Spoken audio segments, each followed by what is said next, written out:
किसे कहते हैं? साधारण शब्दों में अगर धर्म की हम व्याख्या करें तो क्या निकल करके आता है? धारणात् इति धर्म। हमने जिसे धारण कर रखा हो अथवा जिसने हमें धारण कर रखा हो, हमने जो जीवन का व्रत बना रखा है, हमने अपने जीवन में जो धारण कर रखा है, वही धर्म है। पर ध्यान देना, सभी का धर्म अलग अलग होता है। पुत्र का धर्म अलग है, पिता का धर्म अलग है, सबका एक धर्म नहीं है। शिष्य का धर्म अलग है, गुरु का धर्म अलग है, पुत्री का धर्म अलग है। इस संसार में जितने भी लौकिक धर्म हैं साहब, अगर आप विचार करोगे तो सभी धर्म में संशोधन है। एक जगह हमने पढ़ा है, श्री रामचरितमानस में तुलसी बाबा लिखते हैं, परम धर्म श्रुति विदित अहिंसा। शास्त्र ने उसे कहा है अहिंसा परमो धर्म। ये बहुत बड़ा धर्म है, जीवन का सबसे बड़ा धर्म है अहिंसक होना। तुलसी बाबा एक जगह और लिखते हैं कि धर्म न दूसर सत्य समाना, आगम निगम पुराण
सच से बढ़कर के कोई धर्म नहीं है।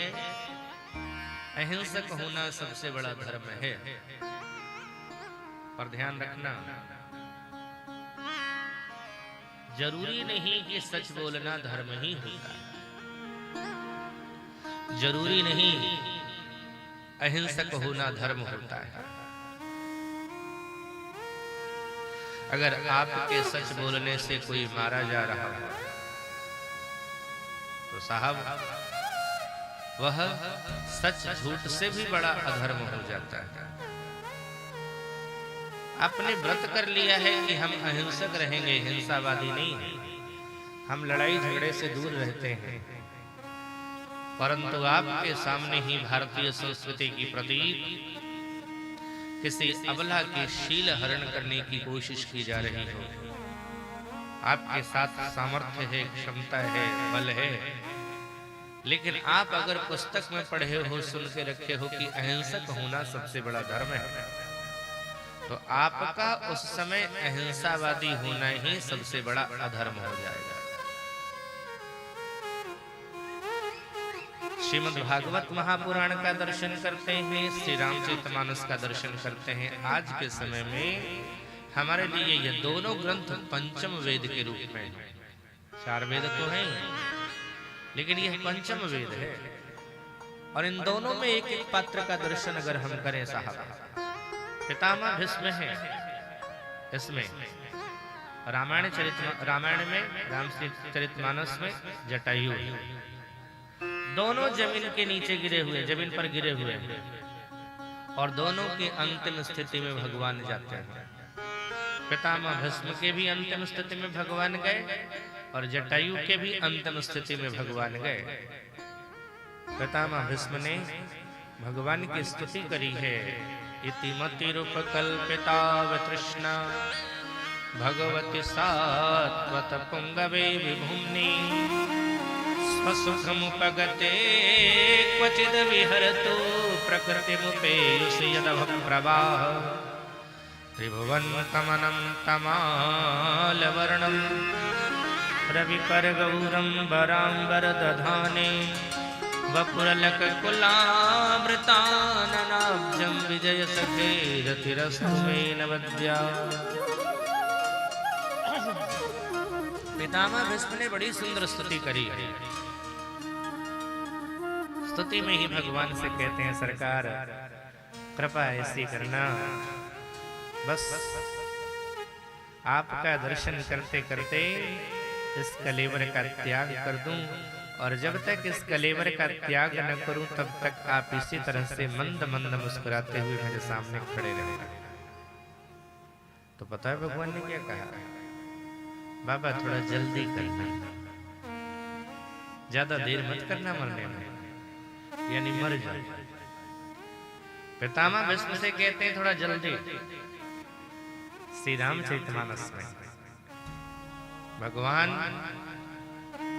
श्री सीता अन्वेषण करते हुए जो पहुंचते हैं, आगे परागिद्धपति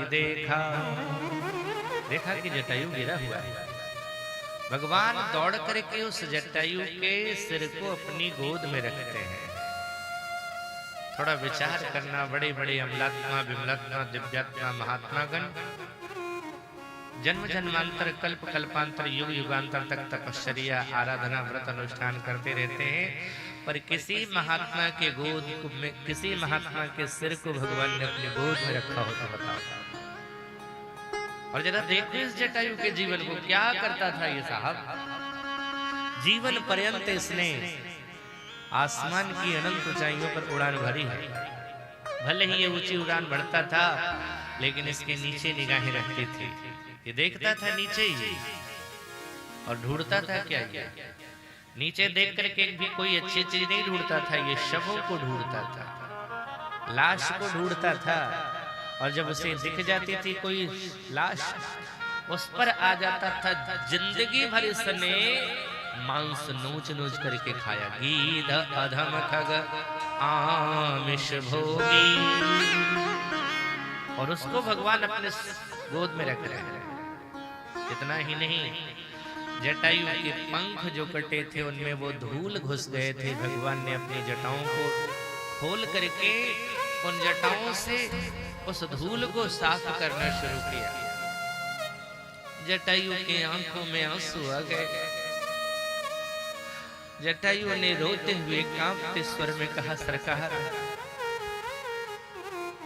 आज अपने सौभाग्य पर इतरा रहा है। जो सुख बड़े बड़े अमलात्मा विमलात्मा को प्राप्त नहीं हो रहा है, वो आज मुझे प्राप्त हो रहा है। आपने भजन करने वालों पर शायद उतनी कृपा नहीं की होगी जितनी कृपा आज मुझ पर है। मुझे लगता है आज ही मेरा नाम सार्थक हो रहा है प्रभु। राम की जटायु में जिसकी आयु समाहित हो जावे उसको कहते हैं जटायु। सरकार बस आपके शरीर, आपका दर्शन करते करते इस शरीर का त्याग करना चाहता हूं। पितामह के भी यही शब्द हैं, आपका दर्शन करते करते इस शरीर का त्याग करना चाहता हूं। जटायु भी यही कहते हैं, सरकार बस आपका दर्शन करते करते इस शरीर का त्याग करना चाहता हूं। भगवान बोले, जटायु महाराज आपके जैसे जीव को इस संसार में जरूरत है। आपके जैसे जीव की इस संसार में आवश्यकता है। आप इतनी जल्दी मत मरो, यानी एक तरह से मरने से मना करना। पितामह भीष्म जो धर्मात्मा है, अमलात्मा है, उनको भगवान ने कहा थोड़ा जल्दी करना, और जटायु से कह रहे हैं थोड़ा रुकना। क्यों? वो धर्मात्मा और ये जीवन भर मांस नोच करके खाने वाला, जरा अब दोनों क्या एक क्रिया देखिए। पितामह भीष्म के सामने द्रौपदी को लाया गया। दुर्योधन ने दुशासन को आदेश दिया, ऐसे निर्वस्त्र करके मेरी जांघ पर बिठा। साहब, ये तो महिला का अपमान हो रहा है ना। उस धर्म की सभा में बड़े बड़े महात्मा बैठे हुए हैं, पितामह भीष्म के जैसे गुरु द्रोणाचार्य बैठे हुए हैं वहां पर, और द्रौपदी ये विश्वास करती है कि जब तक पितामह भीष्म के जैसा पात्र है हमारे साथ यह अन्याय नहीं होगा। लेकिन क्या किया पितामह भीष्म ने? सिर झुका करके पड़े। सामर्थ्य था, शक्ति थी, क्षमता थी। एक बार अगर खड़े होकर के पितामह ने कह दिया होता, सावधान दुशासन, द्रौपदी के वस्त्र पर हाथ भी रखने की भूल मत करना, वरना तुम्हारी भुजा तुम्हारे धड़ से अलग हो जाएगी। एक बार अगर उन्होंने धनुष उठा लिया होता साहब, किसी में क्षमता नहीं थी, किसी में बल नहीं था इतना कि पितामह भीष्म का वो सामना कर सके। इतने बलवान होने के बाद भी पितामह भीष्म चुपचाप बैठे रहे। और दूसरी तरफ जटायु को देखना, द्रौपदी ने सहायता के लिए वहां पुकारी थी, पितामह भीष्म सिर नीचे किए बैठे थे, और सीता जी ने भी यहाँ सहायता के लिए पुकारी है, कोई नहीं सामने आता। आश्चर्य होता है।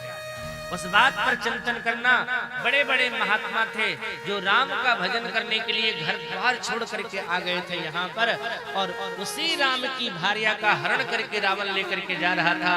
क्या इन महात्माओं को चुपचाप बैठे रहना चाहिए था? क्या था ये साहब? आज लोग कहते हैं समाज में बुरे लोग सक्रिय हो गए हैं, जिससे समाज में विकृति फैल रही है। ध्यान देना, समाज में बुरे लोगों का सक्रिय होना समाज के लिए उतना घातक नहीं है जितना अच्छे लोगों का निष्क्रिय होना जाना समाज के लिए खतरनाक है। कि अच्छे लोग जो निष्क्रिय हो गए हैं ना, हमें क्या लेना देना। पड़ोस में अगर बाढ़ का पानी आया है तो घर तुम्हारा भी सुरक्षित नहीं है।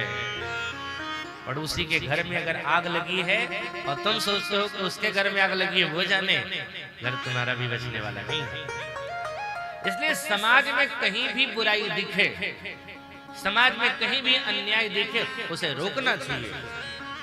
हमारी पीढ़ियां आएंगे इसमें, हमारे वंशज आएंगे इसमें, और ऐसे हम बुरे समाज उसके लिए क्यों देंगे? ये महात्मा चुपचाप बैठे थे, हमें क्या करना है? अगर महात्माओं ने चिमटा उठा करके रावण पर सिर्फ हमला कर दिया होता ना, सीता हरण नहीं रुकता साहब। ये तो उनकी लीला थी ठाकुर जी की। सीता हरण रुकता नहीं, लेकिन समाज में एक संदेश जरूर जाता कि अच्छे लोगों ने सीता जी की रक्षा करने की कोशिश तो करी, पर शरीर में क्षमता नहीं थी जटायु की। रावण को उसने ललकारा, और ऐसी आवाज में उसने रावण को ललकारा कि एक बार रावण भी डर गया। कीक है मैनाक की खगपति होई, मम बल जान सहित पति सोई। कौन है ये? फिर कहता है, अच्छा जाना जरठ जटायु, ये तो बूढ़ा जटायु है, क्या करेगा? मेरे हाथ से मरेगा और क्या करेगा? यानी सामर्थ्य नहीं रहते हुए भी सीता की रक्षा की कोशिश करी, और पितामह भीष्म सामर्थ्य रहते हुए भी चुप रहे। यानी उन्होंने अहिंसा का रास्ता अपनाया। ये हिंसा का रास्ता अपनाता है, फिर भी भगवान ने उसे अपना धाम दिया। इसलिए आवश्यक नहीं कि हर जगह आपका अहिंसक होना ही धर्म है। हर जगह सच बोलना ही धर्म है, यह नहीं।